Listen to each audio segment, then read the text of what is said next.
Ujian, fitnah yang bertubi-tubi menimpa ahlul iman itu sebenarnya adalah muqaddimah sebuah kemenangan yang agung. Kita hanya punya Allah. Maksud kami kalau menyandarkan akal kita, kecerdasan kita dan sebagainya, nas'alullah as-salamah wal afiyah. Kita hanya mohon diberi keselamatan dan dimaafkan oleh Allah Subhanahu wa taala dalam penuh zaman yang penuh fitnah ini nggak mampu menegakkan syariat Islam bisa kuasa. Kita merintis dan berbuat di keahlian kita masing-masing, ngajak orang, proses orang untuk taat kepada Allah. Itu pahala yang sangat besar.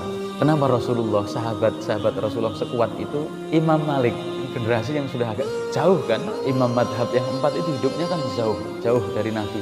Khairul quruni qarni, sebaik-baik orang itu 100 tahun yang pertama, summal ladzina yalunahum 100 tahun yang kedua, summal ladzina yalunahum 100 tahun yang ketiga. 3 abad yang pertama itu dinas. Itu mengatakan begini, orang kok malam hari, orang kok tidak sholat witir, saksikan dia adalah rajulun su, itu adalah orang yang buruk.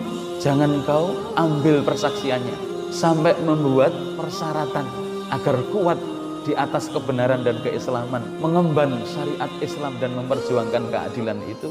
Mereka zaman dahulu itu membuat perkataan, kalau kita pengen kuat di atas kebenaran, dipilih oleh Allah derajat keagamaan kita. Itulah orang-orang soleh zaman dahulu, urusan-urusan kayak gitu sudah lazim. Bacaan Al-Qur'annya lazim itu sudah kebutuhan hidupnya. Dia butuh untuk witirnya, butuh sholat malamnya, butuh sholat berjamaah ke masjid, butuhnya membaca Al-Quran itu jauh lebih butuh daripada butuhnya terhadap makan dan minum untuk jasadnya. Dia ada sesuatu yang kosong. Ruhaniyahnya itu kalau tidak membaca Quran, tidak sholat witir, tidak sholat duha, tidak sholat sunat rawatib, ketinggalan takbiratul ihram itu sedihnya masa Allah sampai dia sedekah kebun, terlambat sholat asar berjamaah. Itu karena sudah kuat layak untuk memegang.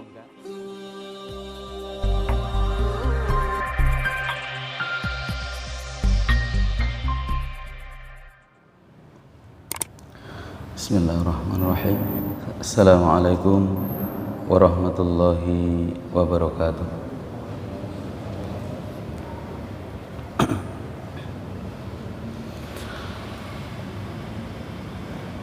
Alhamdulillahi rabbil alamin. Nahmaduhu wa nasta'inuhu wa nastaghfiruhu wa nastahdihi wa natubu ilaihi wa na'udzu billahi min sururi anfusina wa min sayyiati a'malina. May yahdihillahu fala mudhillalah wa may yudlilhu fala hadiyalah. Wa ashhadu an la ilaha illallah wahdahu la syarikalah wa ashhadu anna Muhammadan abduhu wa rasuluh.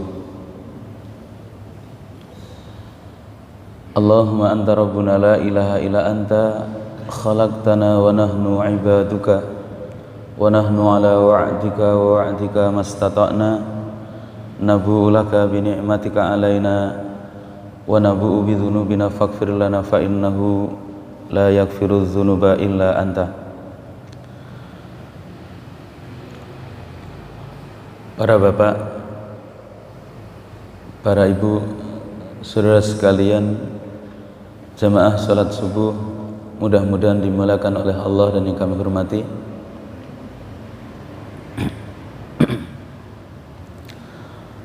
Allah Subhanahu wa taala berfirman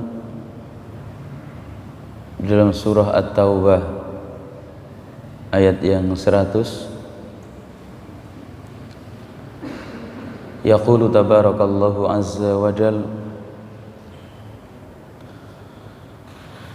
a'udzu billahi as-sami'il 'alim minasy syaithanir rajim min hamzihi wa nafthihi wa nafthihi was-sabiqunal awwalun minal muhajirin wal ansar walladzina ittaba'uuhum bi ihsan radhiyallahu anhum wa radu an a'adda lahum jannatin tajri tahtahal anhar khalidina fiha dzalika huwal fawzul azim.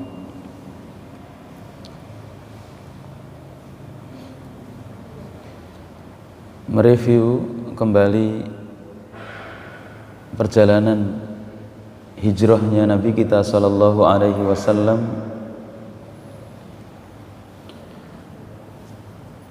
bersama didampingi oleh sahabat beliau Abu Bakar As-Siddiq radhiyallahu anhu, yang sebelumnya para sahabat-sahabat minal khudama wal awail, termasuk generasi yang terdahulu dari muhajirin, yang merasakan betapa beratnya memegang Islam yang sangat asing, juga sudah hijrah, hingga kemudian Nabi SAW diizinkan oleh Allah Subhanahu wa Ta'ala untuk hijrah ke Yasrib. Ini maksud kami hubungkan dengan ayat yang ada di dalam surah At-Taubah ayat 100, karena mari kita renungkan agar kita sabat, tegar, dan yakin benar. Seperti apapun kebenaran itu akan menang, karena Nabi sendiri yang dilawan adalah rezim. Ini kita renungkan, Nabi sendirian yang dilawan sistemik rezim kafir. Kemudian berkumpul istrinya masuk Islam, anak angkatnya Zaid bin Harisah, sepupunya Ali bin Abi Thalib, teman karib dekatnya Abu Bakar As-Siddiq. Ya, ada 5-6 orang yang sangat awal. Tidak sampai 50 tahun, 6 orang, tidak sampai 30 tahun, kembali ke Mekah berpuluh-puluh ribu ahlul iman kaum muslimin. Kemudian sampai dari langit yang ketujuh Allah firmankan, radhiyallahu anhum wa radu anhu, sampai dinas oleh Allah dari langit yang ketujuh kepada sahabat muhajirin yang hijrah, ninggalkan rumah, ninggalkan harta, pekerjaan, aktivitas keduniaannya semata-mata untuk mencari keridhaan Allah dan karunia-Nya. Itu Allah radhiyallahu anhum, Allah ridho kepada muhajirin, sahabat Ansor yang masuk Islam, rela dengan hajat dan kebutuhannya, wa yu'siruna ala anfusihim walau kana bihim khassasah. Dia lebih mengutamakan saudara akidah seimannya, meskipun sebenarnya dia hajat dan kebutuhan dunianya itu juga sangat-sangat berhajat, bukan sebuah sekunder.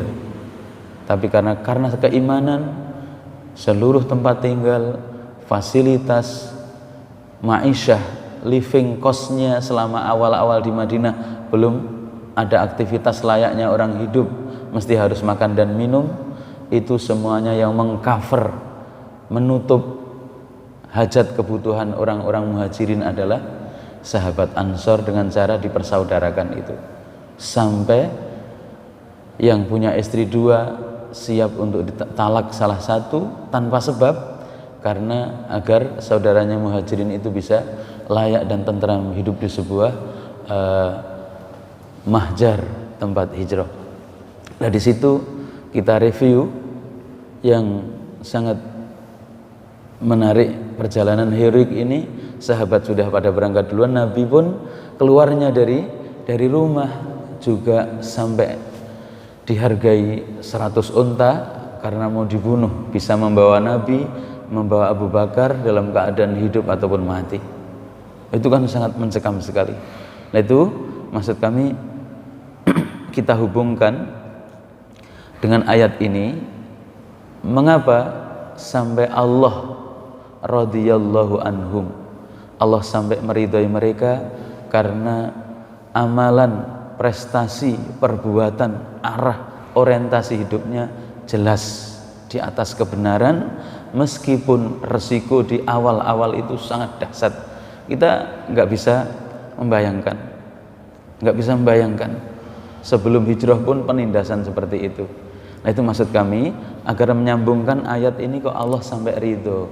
Kalau Allah itu ridho, selamanya ridho, tidak pernah dicabut keridhoan Allah. Ini yang kami maksudkan, kalau sudah diridhoi oleh Allah abadan, selamanya. Itu kalau sudah Allah punya sifat ridho kepada seorang hamba, abadan, diridhoi terus. Makanya ada satu ulama, potongan dari sirah ini, sejarah ini, mengambil istimbat faedah, kesimpulan dari faedah, al-ibadatu fi afdalul ibadah fi zamanil fitnah, gitu. Afdalul ibadah fi zamanil fitnah. Ibadah dan dekat kepada Allah itu sangat utama, terlebih lagi zaman-zaman yang penuh fitnah. Zaman yang penuh fitnah.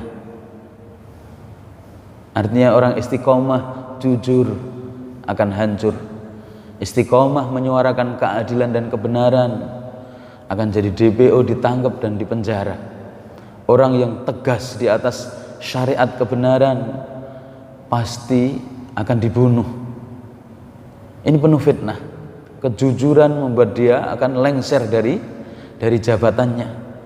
Idealisme di atas syariat akan digusur kalau tidak mengikuti ritme rezim di atas kebohongan dan kekafiran. Ini kan fitnah dari berbagai aspek, dari sisi ideologi, politiknya, sosialnya, budayanya, semuanya penuh fitnah karena Islam tidak berkuasa.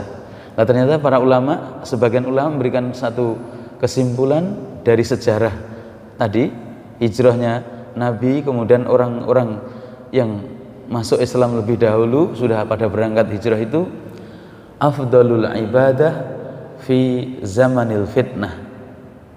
Ibadah itu sangat-sangat utama, apalagi di zaman yang penuh fitnah. Dalilnya yang pertama itu tadi, merujuk kepada ayat Al-Quran. Kalau kenapa para sahabat, baik itu muhajirin dan ansor, sampai mendapatkan prestasi dari langit langsung yang bisa kita baca sampai nanti hari kiamat. Di dalam ayat 100 At-Taubah itu, radhiyallahu anhum wa radu anhu, kemudian a'addalahum, Allah telah menyiapkan bagi mereka jannatin tajri tahtahal anharu khalidina fiha abadah, disiapkan surga yang kekal nanti di dalamnya. Sudah Allah beritakan. Itu karena prestasi, ketakwaan, kesolehan, ibadah, arah orientasi hidupnya yang saat itu fitnahnya sangat dahsyat. Rezim Quraisy itu sadis. Tapi dia tetap memilih kebenaran, berpihak, hatinya berpihak kepada kebenaran. Maka disiksa, dibunuh, artinya digalang dengan lembut, tidak bisa, digulung. Nah, itu maksud kami, kan penuh fitnah. Para sahabat-sahabat Rasulullah sendiri dihargai 100 unta nyawanya. Ini kan fitnah. Sahabat-sahabat memegangi di atas keimanan, sudah enggak mempertimbangkan kelayaan orang hidup, apalagi mereka yang di bawah, ya middle class, kelas-kelas menengah sampai ke bawah, enggak dipandang oleh para pejabat dan penguasa rezim, dihabisi, disiksa habis-habisan. Akhirnya karena di situ tidak bisa tumbuh berkembang, malah para pengikut dakwah itu resikonya nyawa, fitnahnya dahsyat. Itulah ada hijrah ke Madinah. Akhirnya kesimpulan faedah tadi, istimbat, kesimpulan dari potongan sejarah ini, sampai sahabat itu, sahabat yang awal-awal masuk Islam seperti Abdullah ibnu Mas'ud. Pak sekalian kalau googling mempelajarilah sejarahnya Abdullah ibnu Mas'ud. Ibnu Mas'ud itu secara performan, tampilan ya tidak samapta, tidak tegap tinggi besar. Bahkan dalam riwayat itu ketika beliau memanjat satu pohon, kemudian tersingkap betisnya, kelihatan betisnya karena celananya terangkat, sarung terangkat, itu sahabat junior tertawa, mencibir, itu kok keceng sekali, kurus sekali, betisnya kecil sekali, ditertawakan. Nabi tersinggung, la tasubbu ashabi, kamu jangan celah sahabatku. Padahal ini sahabat semuanya, maksud kami. Yang mentertawakan Abdullah ibnu Mas'ud itu sahabat, hanya masuknya Islam akhir. Abdullah ibnu Mas'ud masuknya Islam lebih awal. Lah itu ditertawakan oleh sahabat yang junior, la tasubbu ashabi, jangan kamu celah, jangan kamu cibir, jangan kamu remehkan sahabatku. Lau anfaqtum misla uhudin dahaban, kalau kamu berinfak, infaknya nggak tanggung-tanggung, emas sebesar gunung Uhud itu tidak akan bisa menyamai satu mud yang disedekahkan oleh sahabatku. Wala nasifahu, bahkan separuhnya saja kamu tidak akan bisa menandingi infak emas sebesar gunung Uhud dengan infaknya sahabatku yang awal-awal itu. Nabi tersinggung. Karena apa? Karena ujian, tribulasi, fitnah yang dirasakan generasi-generasi sahabat awal melawan rezim yang berkuasa, sementara ini sifatnya hanya personal, belum punya sistem kekuasaan teritorial yang dikawal oleh kekuasaan, hanya mengandalkan kekuatan iman. Tidak bisa, nggak ada munafik di Mekah itu. Lah itu dihargai oleh Allah radhiyallahu anhum, kemudian diberi apresiasi oleh Rasulullah. Jangan kau celah sahabatku, infak kamu loh sebesar gunung Uhud tidak mampu menyamai prestasi infaknya sahabat-sahabatku dulu. Karena sahabat yang awal itu ujian fitnahnya lebih berat dibanding dengan sahabat-sahabat masuknya Islam setelah Fathu Mekah. Setelah Mekah dikuasai oleh Rasulullah, ini kan masih proses, masih hijrah. Nah kalau Mekah dikuasai sudah hukum, daulah Islam tegak, syariat Islam tegak, terus dia baru masuk Islam, kan tidak merasakan pengorbanan, perjuangan pahit getirnya di atas apa itu? Iman itu. Lah itulah dalil yang nomor 2 oleh ulama, kalau ibadah dalam masa-masa fitnah itu sangat utama, afdalul ibadah fi zamanil fitnah. Nah begitu, Nabi pun memperlakukan ya nggak sama. Sahabat yang senior, yang pengorbanan dari awalnya mendampingi Nabi, dengan sahabat yang masuk Islamnya setelah Islam berkuasa di Mekah dan Madinah, yang dari situ nanti tersebar ke seluruh penjuru dunia. Itu perlakuannya beda. Nomor 3, dalil yang lebih mengerucut lagi, afdhalus sholati ba'dal maktubah qiyamul lail atau sholatul lail, atau kama qala Rasulullah sallallahu alaihi wasallam. Sholat yang paling utama itu setelah sholat wajib 5 waktu, seperti apapun kan tidak bisa dikalahkan namanya wajib dengan amalan sunnah. Afdhalus sholati ba'dal maktubah sholatul lail. Sholat yang paling utama dilakukan seseorang itu setelah sholat wajib 5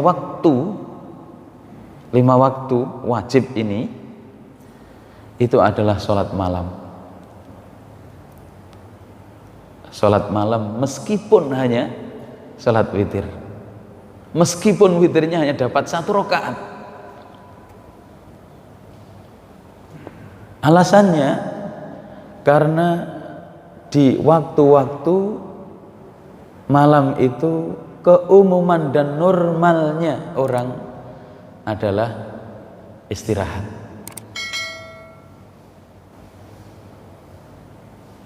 Dijadikan malam itu untuk istirahat, kemudian dia masih menyempatkan diri di tengah kebanyakan dan umumnya orang istirahat. Dia harus menyentuhkan tangan, menyentuhkan wajahnya dengan air, kemudian wudhu dengan sempurna, dihamparkan sajadah, kemudian dia tundukkan, rendahkan dirinya kepada Allah dalam sholat sampai dengan bentuk sujud. Sujud itu kan bentuk penghinaan diri kita, sampai wajah dan kening kita rendahkan ke bumi di hadapan Allah di saat orang tidur. Itu berarti keumumannya istirahat, dia sholat. Keumumannya fitnahnya sangat dahsyat, dia tetap di atas iman, padahal rezim kekafiran sangat kuat untuk menghalang-halanginya. Itu dalil nomor 3. Jadi umumnya istirahat, umumnya tidak ibadah, ini kok ibadah. Nah, itu dalil keutamaan orang ibadah di zaman atau waktu-waktu yang sangat penuh fitnah. Harusnya orang itu tidak ibadah, tidak Islam harusnya, karena rezim kekafiran itu menghalangi untuk orang masuk Islam. Lah sahabat-sahabat ini sampai diridhoi oleh Allah di dalam surat At-Taubah ayat 100 tadi. Keumumannya itu enggan meninggalkan kemapanan, pekerjaan sudah mapan, rumah sudah mapan, anak dan istri ada di sekelilingnya, bahkan rumah sudah dikembangkan, ini disuruh meninggalkan, hijrah ke Madinah. Tidak ada pertimbangan jaminan keamanan dan kenyamanan di Madinah, semata-mata membawa iman agar selamat, imannya tidak pudar. Ibadah itu agung karena penuh fitnah itu tadi. Nah, itu dalil nomor 3. Nomor 4, dalil ibadah di zaman-zaman yang penuh fitnah seperti ini, atau saat itu Nabi dan para sahabatnya sampai diberi apresiasi Allah ridho itu tadi karena utama ibadahnya mereka. Itu Bapak sekalian, kalau melacak tentang fikih sholat duha, kenapa sholat duha itu disebut sholat awwabin?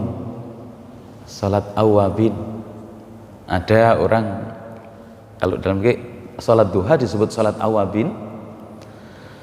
Orang di waktu-waktu duha keumumannya semuanya sudah bergerak menyiapkan pagi dan aktivitasnya itu dalam pernik urusan pekerjaan dan keduniaannya. Mereka yang di pasar sudah start mungkin tadi malam aktivitas niaga di pasarnya. Mereka yang di kantor sudah mulai bekerja hari itu yang di kantornya. Mereka yang kegiatannya di sekolah, mereka yang kegiatannya di sebuah lapangan, di aktivitas di lapangannya, berbagai lapangan pekerjaannya. Lah kok dia masih menyempatkan untuk wudhu, kemudian sholat duha meski hanya 2 rakaat, apalagi sampai 8 rakaat. Keumuman orang hatinya sudah terpaut untuk beraktivitas pernik-pernik dunianya, dia masih menyempatkan waktu untuk mendekatkan diri kepada Allah. Afdalul ibadah fi zamanil fitnah. Semuanya terfitnah, semuanya teraktivitas urusan dunia, dia tetap ibadah. Nah, itu maksud kami afdalul ibadah fi zamanil fitnah. Maka ibadah dia itu sangat utama, disebut awwabin, ni'mal abdu innahu awwab. Orang yang hatinya terus mendekat kepada Allah Subhanahu wa taala. Di tengah-tengah orang tidak mendekat, orang mendekatnya kepada dunia, aktivitasnya aktivitas sangat kencang, setat untuk urusan dunia hari itu, waktu-waktu duha. Makanya dipuji oleh Allah ketika orang mampu bersolat, mampu menyempatkan ada kesempatan untuk sholat duha, itulah orang yang disebut awabin. Itulah dalil nomor 4 bahwa afdhalul ibadah fi zamanil fitnah. Ibadah di zaman fitnah itu sangat utama, sangat utama. Nah, begitulah kalau kita runtut salah satu hikmah sahabat Rasulullah yang hijrah, kemudian Rasulullah sendiri bersama Abu Bakar As-Siddiq yang zaman seperti itu dia tetap tegar memegangi keimanan, ketakwaan dan keislamannya, bahkan jariah berkat dakwah, berkat jihad Rasulullah dan para sahabatnya, Islam hingga hari ini dan nanti sampai hari kiamat itu bisa akan kuasa, masih akan berkuasa. Nah, inilah maksud kami, mari kita kuatkan mujahadah, keyakinan kita terhadap keimanan, keislaman yang telah Allah berikan kepada kita, agar tidak seperti perangai orang Yahudi. Maksud kami, orang Yahudi itu sebenarnya mendapatkan nikmat-nikmat yang sangat-sangat banyak, apalagi nikmat keimaman dalam keagamaan, hanya ya qadariyah Allah, takdir Allah. Nanti banyak bersinggungan dengan Yahudi di Madinah itu. Qadariyah Allah, dinas oleh Allah, hatinya hati yang paling busuk. Yahudi itu orang, bangsa Yahudi itu Bani Israel itu orang yang paling busuk hatinya, paling jelek perangnya, dusta dan kebohongannya, sampai jenengan bisa merenungkan sampai 2 kali ayat itu diulang dalam surat Al-Baqarah. Itu gunung Jabal Tur Sinai itu, mungkin bagi yang sudah melihat Jabal Tur Sinai, masyhur Tur Sinai itu sampai dicabut oleh Allah, diangkat ke langit, kemudian ditahan oleh Allah gunung itu di atas kumpulan orang-orang Yahudi yang diambil sumpah jabatan dan sumpah setia untuk melaksanakan kitab Taurat, isi kitab Taurat itu taat, tunduknya itu terpaksa karena ada gunung. Kalau kamu tidak taat, diancam, akan aku robohkan, akan aku hancurkan, gunung itu akan kutumplekkan pada kalian. Itu saja masih cengkal, yang ternyata secara tidak sadar, masuk kayak kami renungkan, tradisi sumpah jabatan itu ya mirip-mirip sebenarnya sumpah jabatan. Terus kalau kita Islam, Al-Quran di atas kepala kita itu ya kan kayak gaya-gaya Yahudi. Karena orang Yahudi, Bani Israel itu karena saking diberi nikmat iman Islam, tidak dihargai, malah dia kufur dan syirik. Untuk melaksanakan isi kitab Taurat pun harus dipaksa. Jabal Tur Sinai itu diangkat oleh Allah, dicabut gunung, terus diangkat di langit, di atasnya kepala orang-orang Yahudi yang diambil sumpah janji untuk melaksanakan kitab Taurat itu. Nah, itu diadopsi tradisi seperti itu ya, karena secara tidak sadar akhirnya kita ketika sumpah jabatan ya, Al-Quran di atas kepala kita dan sebagainya, itulah Yahudi. Secara tidak sadar, walau zuhra dobbin la dakhaltumu, walaupun sampai masuk lubang biawak ya, tradisi kebiasaan mereka itu kamu ikuti, itu nggak sadar seperti itu. Yahudi buruk sekali. Dia dapat nikmat kitab Taurat, nikmat iman, nikmat Islam, para nabi itu banyak sekali, tapi dibalas dengan kekafiran, dibalas dengan kesyirikan, syirik. Karena hatinya disebutkan oleh Allah buruk, sampai hari kiamat terlaknat. Bayangkan, sampai hari kiamat terlaknat karena generasi akhir Yahudi yang masih hidup sampai hari ini, bahkan nanti Yahudi yang hidup sampai hari kiamat, itu dengan para leluhur Yahudi yang hidup pada zaman Nabi Musa itu sinkron, kooperatif, ada kesamaan. Ketika menolak kebenaran, maka dinyatakan dia diancam, baik leluhurnya, baik anak keturunannya, kemaksiatannya sama. Itu berarti berkongsi, bersyarikah di dalam sebuah kemaksiatan. Terlaknat. Itu loh maksud kami. Na'udzubillah, kita berlindung kepada Allah, jangan sampai perangnya seperti dinas oleh Allah sebagai bukan anak keturunan, itu kan Darwin, saudara babi dan kera. Yahudi kan saudara, bukan anak tapi saudara babi dan kera itu. Karena hatinya sangat busuk, diberi iman, diberi Islam, ayat Allah itu sudah jelas di depan matanya tapi tidak iman. Lah berbeda dengan Rasulullah, sahabat-sahabat Rasulullah. Ini kita ambilkan kesimpulan sampai hijrah nanti kok bisa seperti itu heroiknya, karena dilihat oleh Allah hati yang paling bersih di zaman itu adalah hati Nabi Muhammad. Dilihat oleh Allah hati yang paling bersih zaman itu hatinya para sahabat-sahabat Rasulullah, maka pantas untuk mendampingi nabinya memperjuangkan Islam. Abdullah ibnu Mas'ud, ittabi'u wala tabtadi'u faqad kafaitum. Ikuti jalan hidup, arah hidup sahabat-sahabat Rasulullah. Jangan kamu buat cara hidup yang baru. Sungguh cukup kalau mengikuti sahabatnya Rasulullah. Mereka adalah orang yang paling sedikit neko-nekonya, hatinya paling bersih setelah nabinya. Dan itu ada urut-urutannya dalam akidah. Ranking sahabat yang terdekat dengan nabi, yang dimuliakan oleh nabi itu kan ada. Maka ittabi'u, ikutilah mereka sahabat-sahabat nabi, wala tabtadi'u, jangan kamu mengada-adakan dalam ibadah, dalam tujuan hidup. Sungguh sangat cukup. Faqad kafaitu. Itulah perkataan sahabat.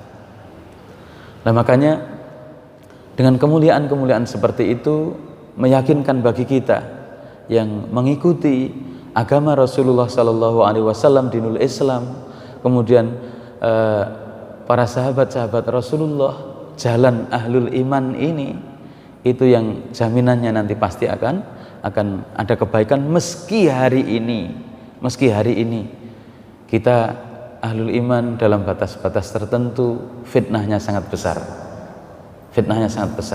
Maka kita kuatkan ibadah tadi. Ibadah di zaman fitnah itu sangat besar pahalanya, kemudian memegang prinsip yang benar di zaman penuh fitnah itu sangat agung dan mulia. Kemenangan itu di atas kebenaran dan Islam.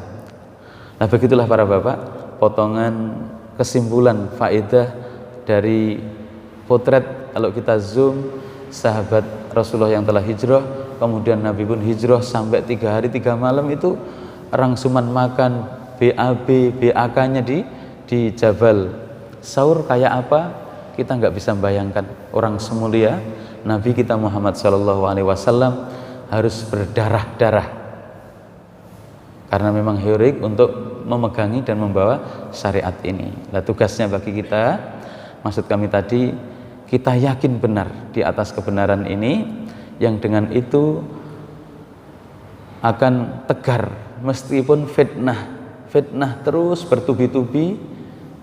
Tapi setelah melihat sejarah, ending dari semua peristiwa itu nanti kebenaran yang akan jaya.